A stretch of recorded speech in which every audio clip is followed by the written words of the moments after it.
To je reálne môj backup plan. Má to takú magickú, čarodejníckú energiu. Ja som týmto reálne posadnutá. Život je niekedy boj, no čo vám poviem.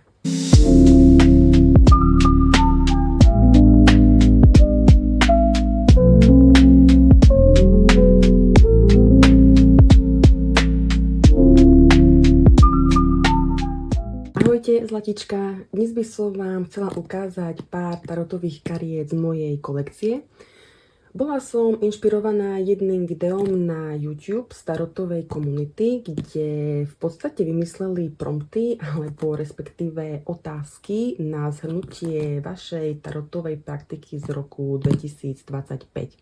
Vyzeralo to strašne super, takže a ja sa chcem týmto spôsobom s vami podeliť o moje skúsenosti s tarotom za tento rok, keďže je momentálne koniec decembra. Celkovo je 9 otázok, typu aké karty som najviac používala tento rok, aké sú moje najnovšie karty, ktoré som si kúpila do svojej kolekcie a tak ďalej a tak ďalej.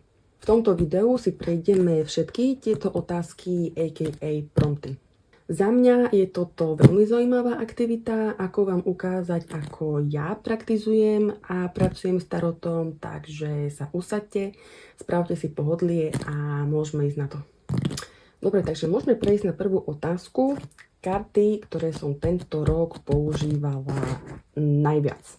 Mám ich rovno tu a je to Zix Arcana Tarot. Proste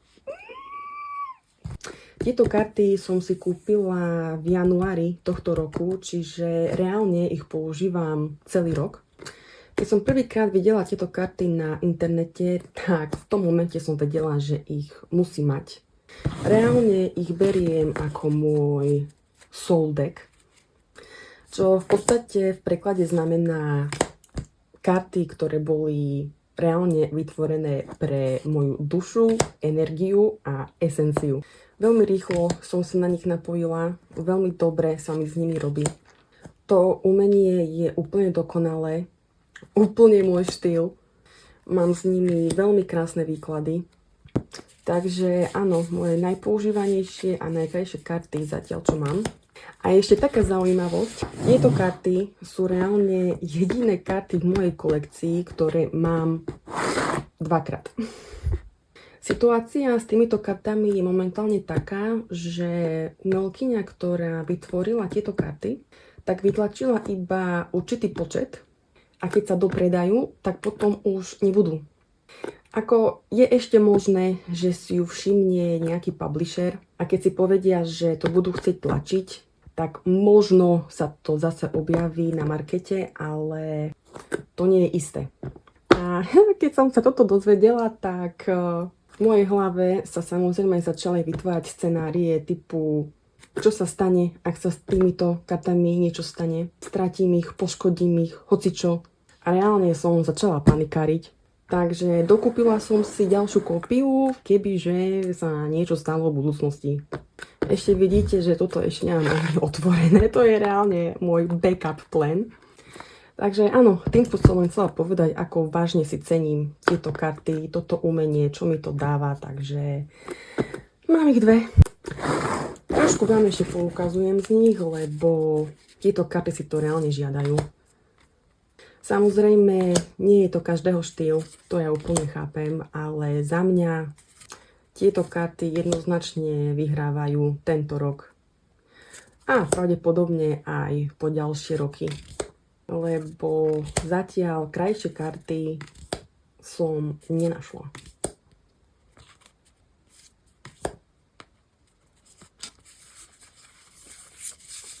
Prejdime na druhú otázku. Moje najnovšie karty pridané do mojej kolekcie a je to Seasons of the Witch za Main Oracle. Nie je to tarot, sú to orakulové karty. Tieto karty som si kúpila niekedy v októbri. Nádherné, krásne, úžasné tiež. Toto je kolekcia 8 kariet a tieto karty sú jedny z nich, lebo reprezentujú The Wheel of the Year, čo sa po slovensky povie asi koleso roka, alebo niečo také. Každé karty reprezentujú energie v ročných obdobiach Toto je Samhain obdobie, takže obdobie Halloweenu. Nech vám ukážem aj ostatné 3, čo mám. A v mojej kolekcii mám zatiaľ Júl, Imbolc a Ostaru. Tieto karty som si hlavne kúpila kvôli tomu, aby som sa lepšie vedela spojiť s ročnými obdobiami, lebo som si uvedomila, že ja som v tomto hrozná a vôbec sa nejako necítim byť v súlade s prírodou. A tieto karty reprezentujú presne to, že počas tých seasons ja pracujem s ich energiami. Má to takú magickú, čarodejníckú energiu. Viem, že Wicca toto používa dosť. Je to taký čarodejnícky smer, by som povedala. Oni týchto 8 sviatkov berú vážne. Oni majú na to také špecifické rituály, tradície, ako oslavujú tieto sviatky. Ja osobne Wiccam síce nie som. Ako som povedala, ja tieto karty používam hlavne na to, aby som sa viac spojila s tými obdobiami. A zatiaľ sa mi to darí. Takže ten zámer to určite splnilo. Ja som si v podstate minulého roku kúpila, sa mi zdá, Júl ako prvý. To je vianočné obdobie. Potom ide Imbolc a potom ide Ostara, zatiaľ čo ja mám v mojej kolekcii. Používala som to, bolo to strašne super, ale potom po Ostare neviem, čo sa stalo, z nejakého dôvodu som si tie karty nekúpila a nejako som to prestala riešiť. No a teraz v októbri som si na nich zase spomenula, že halo, chcem to zase riešiť, lebo zase už som nebola proste v súlade. Takže tento október som si kúpila Samhain. A ja len dúfam, že tohto roku sa mi už aj podarí si dokúpiť tie ostatné 4. Že by som mala celú kolekciu a že by som s týmito kartami mohla robiť v priebehu celého roka. Takže to bola taká trošku backstory.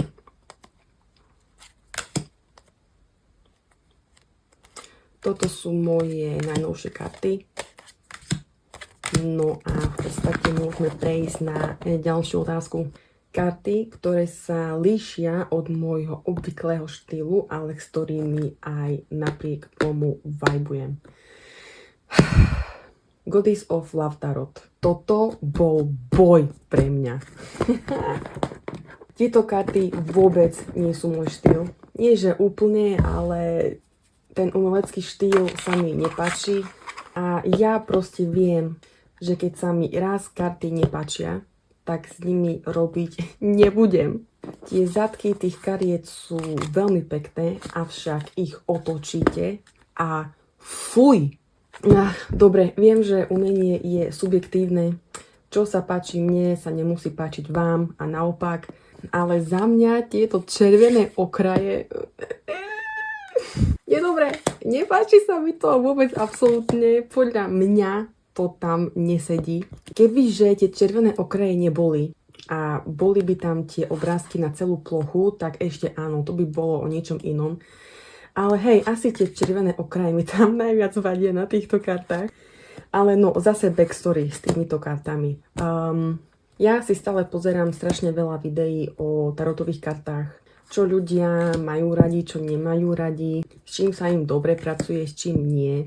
A tieto karty sa objavovali strašne často vo videách a ľudia si ich extrémne pochvalovali.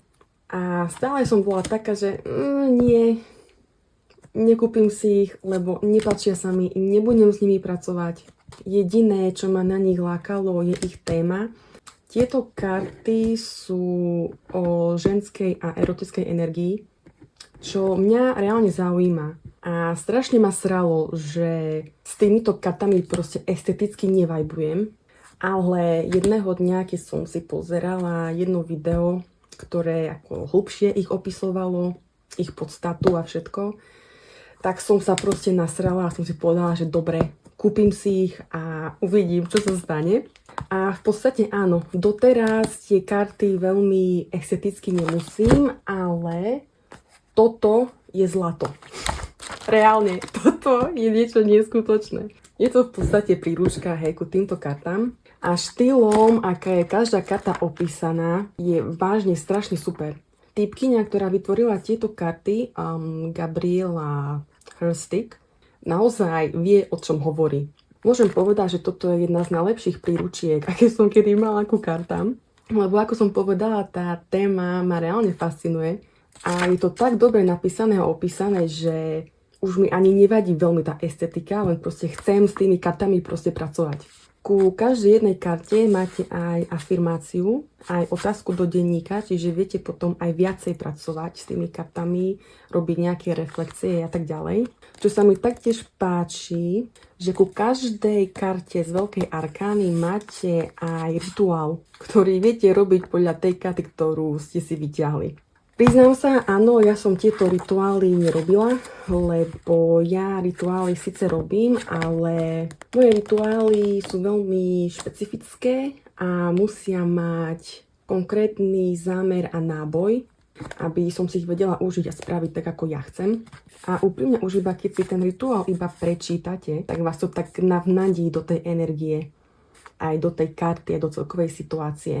Ale pozor, všetky tieto rituály sú erotické, takže samozrejme nie sú pre každého. Ak vás táto téma nezaujíma, tak samozrejme tieto karty nie sú pre vás. Ale ak áno, tak toto je zlato, reálne.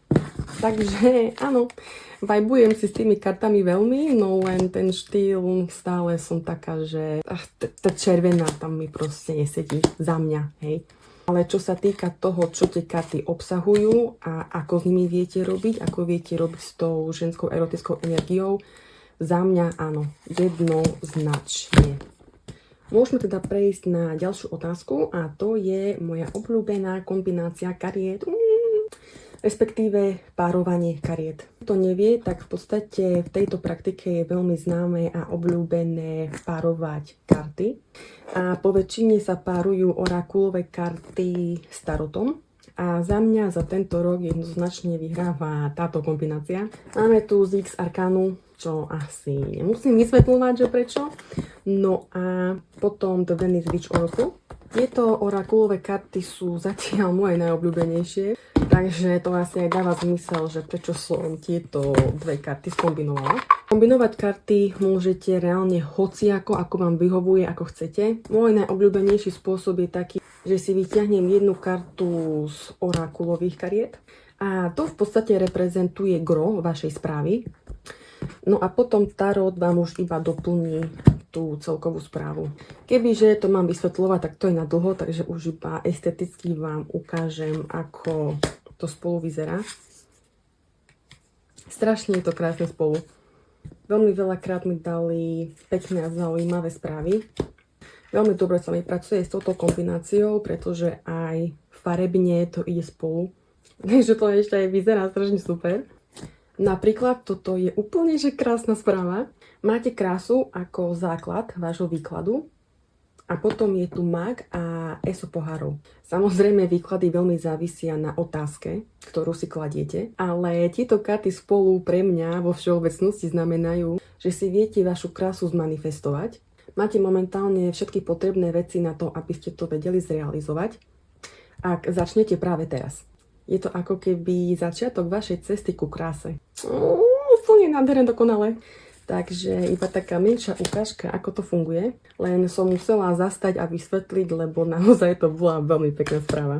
Takže v podstate áno, takto vyzerá, ak chcete kombinovať karty. A toto jednoznačne za mňa topka. No a môžeme prejsť na tarotové doplnky, ktoré som si zaobstarala tohto roku. Samozrejme za mňa sú to denníky, diáre, knihy. To sú moje najobľúbenejšie tarotové doplnky. Ja som týmto reálne posadnutá a o tejto téme reálne viem rozprávať hodiny. Takže iba rýchlo prebehnem túto otázku. Prvý diár, ktorý som si kúpila asi niekedy v apríli alebo v marci, neviem teraz presne.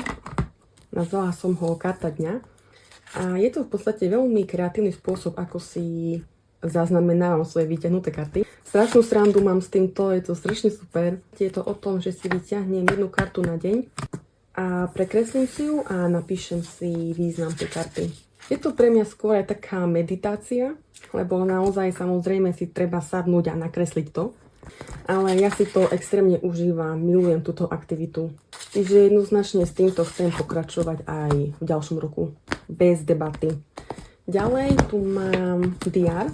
Je to v podstate tiež v štýle, že si vyťahnem jednu kartu na jeden deň a potom opíšem si ten význam. Vyzerá to nejako takto.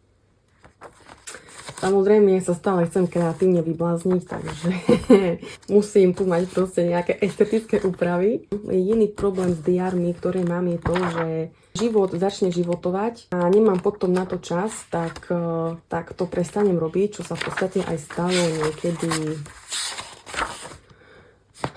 v júli 2025. Čiže po tomto datume už nemám nič, čo je strašná škoda. Ale tak život je niekedy bojno, čo vám poviem. Ale nevadí, stále mám ešte nejaké mesiace aj do budúceho roku. Január ešte vyzerá pre mňa takto všelijako, takže nechcem to na silu siliť. Ale február už vyzerá veľmi sľubne pre mňa, takže v februári naozaj sa chystám pokračovať v tejto aktivite, lebo dokým som to robila, tak to bolo strašne super, fakt. Takže toto som tiež trochu používala tohto roku. No a posledný denník, ktorý pribudol do mojej kolekcie tohto roku, je toto. Tu ešte nemám nič, lebo toto som si vytvorila len nedávno. Rozmýšľam nad štruktúrou, že ako to budem robiť. Ale teraz som si vytvorila tieto moje tarotové brožúrky, ktoré sú strašne super. A v podstate mám v nich tarotové otázky, ktoré by som sa chcela pýtať častejšie. Zatiaľ to vyzerá tak, že tento denník bude o tomto. Som zvedavá, ako mi to pôjde a ako často to budem využívať. Ale áno, zatiaľ plán je taký na ďalší rok. A ešte vám narýchlo ukážem, kde to je? Knižky, ktoré mi pribudli tohto roku. Taká len menšia cute knižočka o tarote a potom o astrológii.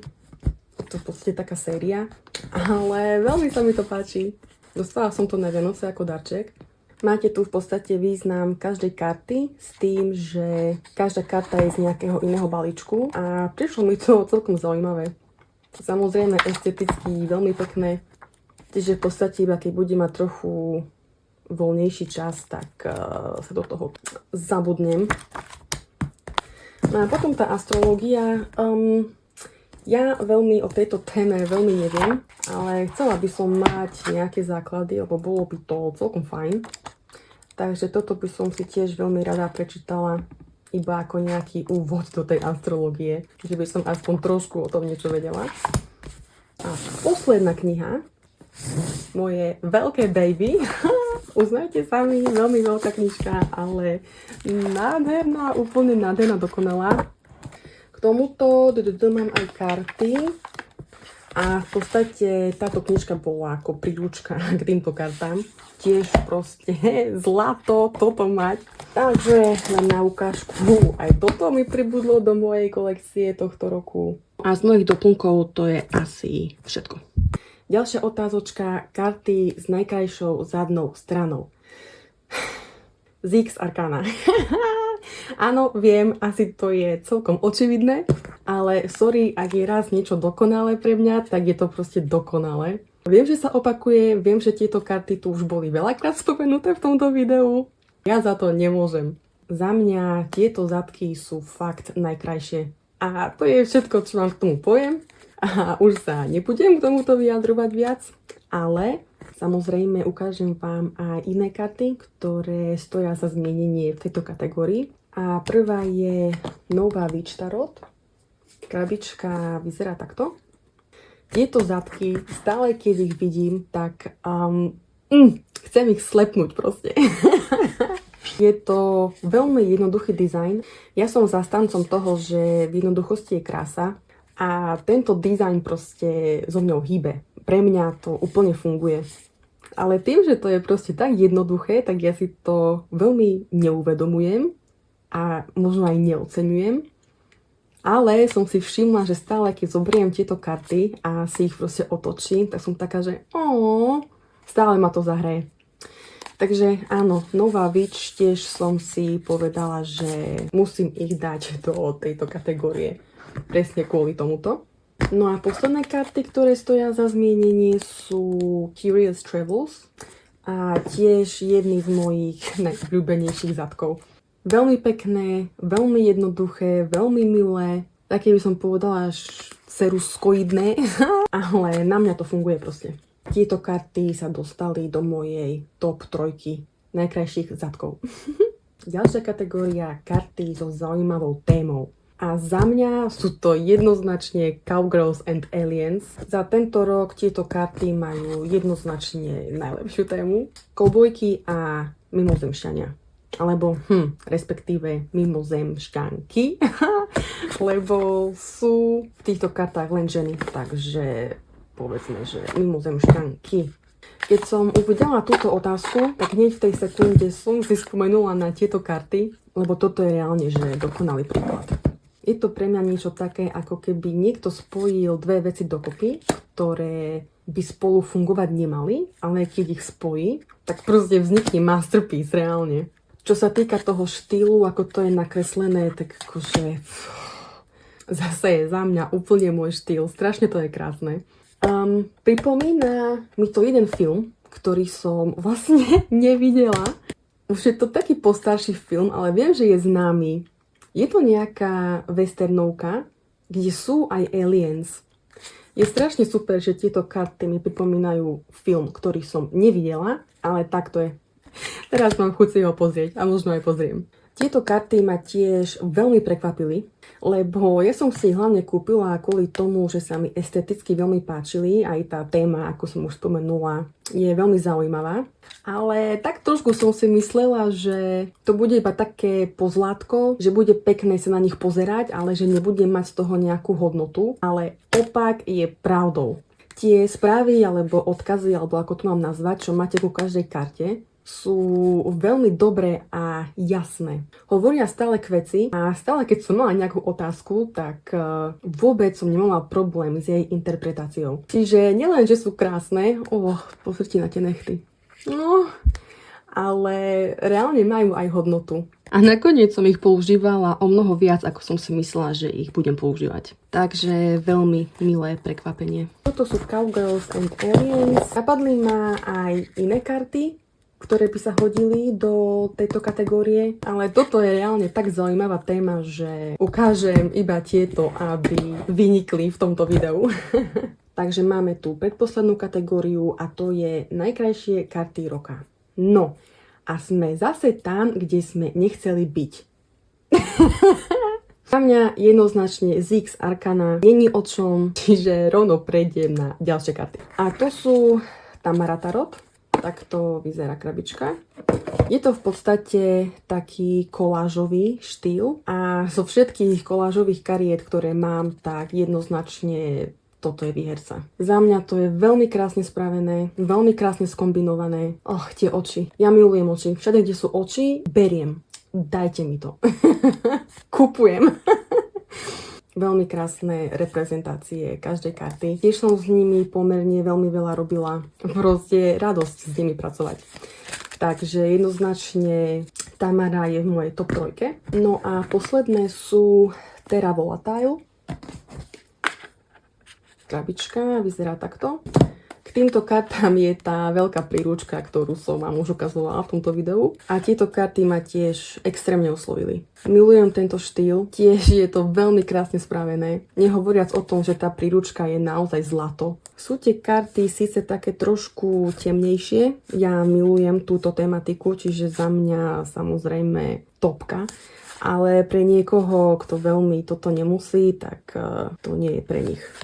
Čiže toto bola v podstate tiež veľmi jasná voľba pre mňa. Ich dať do kategórie najkrajších kariet tohto roku. Za mňa. No a máme tu poslednú otázku, kategóriu prompt, už všelijako to nazývam v tomto videu, ale tak chápeme sa. A to je karty, ktoré by som si priala mať. Samozrejme, ja mám v mobile veľmi dlhý list kariet, ktoré ma nejakým spôsobom zaujali, ktoré by som si veľmi rada kúpila, vyskúšala. Ale sranda je, že iba pred pár dňami som natrafila na jedny karty, ktoré ma extrémne oslovili a dovolím si povedať, že je to veľmi podobná situácia ako so Zix Arcanou. Nie, že sú podobné s týmito kartami, ale že tiež sa stalo, že v tom momente, keď som ich uvidela, tak som si povedala, že áno, musím ich mať. Volajú sa Deleted World Tarot A veľmi ma oslovila ich téma. V podstate zobrazujú miešanie mágie s technológiami. Za mňa je to veľmi fascinujúce. Venujem sa tomu trošku a chcem sa tomu aj naďalej venovať, takže je vám jasné, keď som videla tieto karty a zistila som, o čom sú, tak proste to je jasná voľba. A mám aj veľmi veľké podozrenie, že tieto karty sa stanú veľkým konkurentom pre moju krásnu ZX Arkánu. Takže to bude veľmi zaujímavé, ako sa to na budúci rok celé vyvinie. Sme konečne na konci, prešli sme si všetky otázky. Ja som si toto video veľmi užila. Bolo to aj pre mňa také veľmi milé a pekné zhrnutie mojej praktiky za rok 2025. Dúfam, že aj vám sa páčilo, ste sa niečo nové dozvedeli. A samozrejme, ak máte hociaké otázky, tak mi dajte vedieť, pýtajte sa a prajem vám ešte šťastný nový rok. Bye bye!